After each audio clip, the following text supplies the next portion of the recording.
Hello, good morning, all of you. Welcome back after the vacation. I hope all of you got rejuvenated, refreshed after this vacation.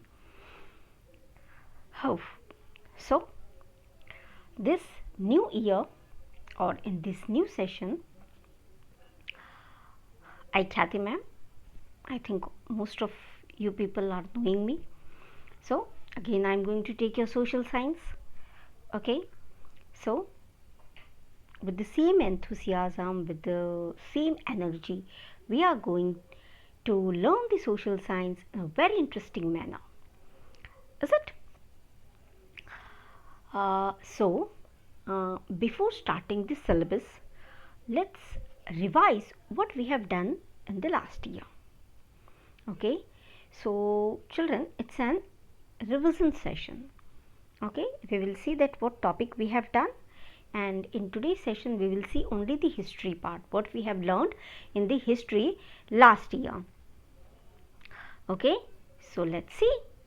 So in the 6th standard you have done the ancient period, and this in the last 7th standard or the last year you have seen the medieval timeline or the medieval period. Now the time period from the 8th to the 12th centuries are known as the medieval period. Okay, and you have seen that the two main important or the last ruler were, or you can say a last emperor, were the Harshvardhan and Pulkeshi II, and after that the that empire has been disintegrated into the small kingdoms, and all these small kingdoms were took over by the Rajput, and that's why we also known as the Rajput age. In North India there were the Chauhan dynasty, Parmar dynasty, Pal dynasty, and they all were ruling the different part of the land in North India. Same way in the South India, after the death of the Pulkeshi II, Chalukya dynasty, Chola and Rashtrakutas were the main dynasties who ruled South India. Okay, and after that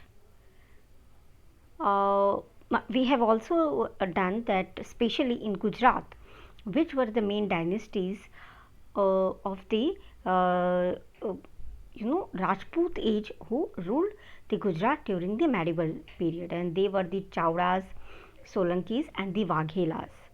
Okay, but after this small kingdoms, India has been attacked by the invaders. Okay, as there were no efficient and the powerful emperor was there, so it has been started attacking by the foreign invaders, and then started the Sultanate period, and then Delhi, or what we have said, has been started ruled by the invaders, and that's how Delhi become an important during the medieval period. Okay, and then we have seen in the Sultanate era what were the main dynasties which ruled around the Delhi area, and that were the slave dynasty, Khilji dynasty, Tughlaq dynasty, Sayyid dynasty and the Lodi dynasty. Okay, after that how the Mughal and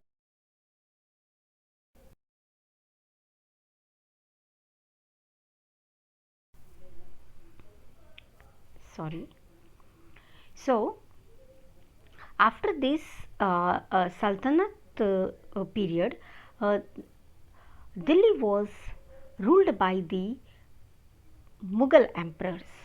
Okay, so after you can say after the Harshvardhan, um, Delhi become a main power center. Okay, because that is then ruled by the invaders, and from there only they used to spread their empire. So Sultanate dynasty didn't get so much of the success, but obviously the Mughal dynasty got this success, and they started ruling from the Delhi, and then they started spreading in the North India and also the some part of the South India. Okay, and then we have seen that the Mughal dynasty started ruling from the 1526 till around 18th century. um, then we have seen architectural work of the Mughal dynasty. Okay, we have seen how such an powerful Mughal dynasty becomes, how they have seen the downfall. Okay, how not being, how the Mughal rulers who doesn't cooperate with the Rajput small kingdoms becomes weakened day by day. Okay, so in the upcoming session, or in this session, means in 8th standard, what you are going to study in the history is the modern history. That's, we will see how the British came in India. Okay, and how it changes the dynamic, total dynamic of the Indian subcontinent. So in the 8th standard we are going to see the modern history, and that is very much interesting history. You will that's why I made you revise this timeline of the medieval period, so that you can see how India slowly changed. Okay, as first the foreign invaders came in India, and they make Delhi as a power center. And then how we will see in this 8th standard how British arrived here, or how other foreign countries along with the um, uh, someone before British, someone after British came, and how this uh, Indian subcontinent has changed. Okay, and how we, uh, the way we are today, why we changed. Okay, so this is the whole part of the history which we have done last year. Okay, uh, so that's it, and what you have to do is, today's assignment you have to write this point. Okay, you have to write this point in your notebook only one time. Okay, and that's it. I hope you understood today's session. You all understand it. If there is still any query, you can ask me in the personal. If you like the video, you can do share, subscribe, and like it. That's all for today. So good day and goodbye, children.